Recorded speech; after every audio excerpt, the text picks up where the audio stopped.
தூத்துக்குடி மாவட்டம் மணக்கரை ஊராட்சிக்கு உட்பட்ட நடுவக்குறிச்சி கிராமத்தில் கிராமத்தை சுற்றி வெள்ள நீர் சூழ்ந்ததால அங்க 100க்கும் மேற்பட்ட மக்கள் சிக்கி தவிக்கிறாங்க. இப்ப தேசிய பேரிடர் மீட்பு குழுவின் டெல்டா படை வீரர்கள் இங்க வந்திருக்காங்க.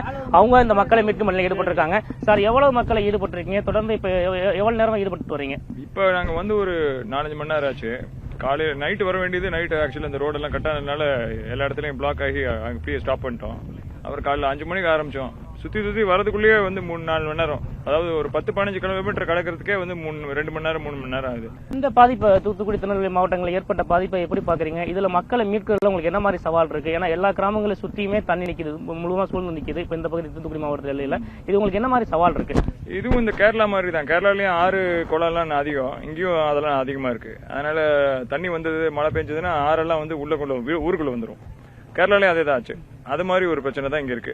என்ன எங்க கடல் வரைக்கும் போல, அது நேற்று வந்துருந்தா இன்னும் நிறைய பேரை காப்பாத்திருக்கலாம். ஏன்னா நேற்று வரைக்கும் தண்ணி அடிச்சுட்டு போச்சு.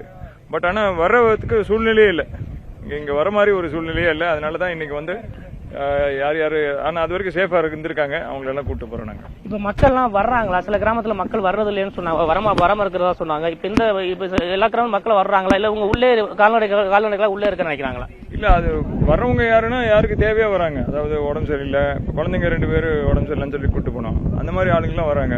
இப்போ ஒரு 3 பேர் அந்த கோயில்ல மாட்டிட்டு இருக்காங்க, வயசானவங்க. அவங்கள போய் கூப்பிட்டு போறோம். ஏன்னா அவங்க பிஸ்கட் சாப்பிட்டு 3 நாள் உட்காந்துருக்காங்களாமாங்க. இப்போ அவங்க வயசு வேற, அந்த மாதிரி தாங்க மாட்டாங்க. ஸோ அது மாதிரி ஆளுங்கெல்லாம் வரேன்னு சொல்றாங்க. எவ்வளவு வீரர்கள் வந்திருக்கீங்க? இப்போ ஒட்டுமொத்தமா திருநெல்வேலி மற்றும் தூத்துக்குடி மாவட்டத்துக்கு எவ்வளவு பேர் தேசிய பேரிடர் மீட்புல வந்திருக்கீங்க? இந்த மீட்பு பணிகள்லாம் எப்போது முடிவடைங்க சார்? எங்களோட டீம் ரொம்ப ஸ்பெஷல். இது டெல்டா ஸ்குவாட் சொல்லிட்டு ரொம்ப டீப்பான ஸ்பாட்டுக்கு அனுப்புவாங்க. இன்னைக்குள்ள முடிச்சிடலாம்னு பாக்குறோம். அதுக்கப்புறம் இது நிறைய கொடுக்க வேண்டியிருக்கும், ரிலீஃப் நிறைய கொடுக்க வேண்டியிருக்கும். அவங்களுக்கு நிறைய தேவைப்பட்ட சாப்பாடு அதெல்லாம் கொடுக்க வேண்டியிருக்கும். அது இருக்கு.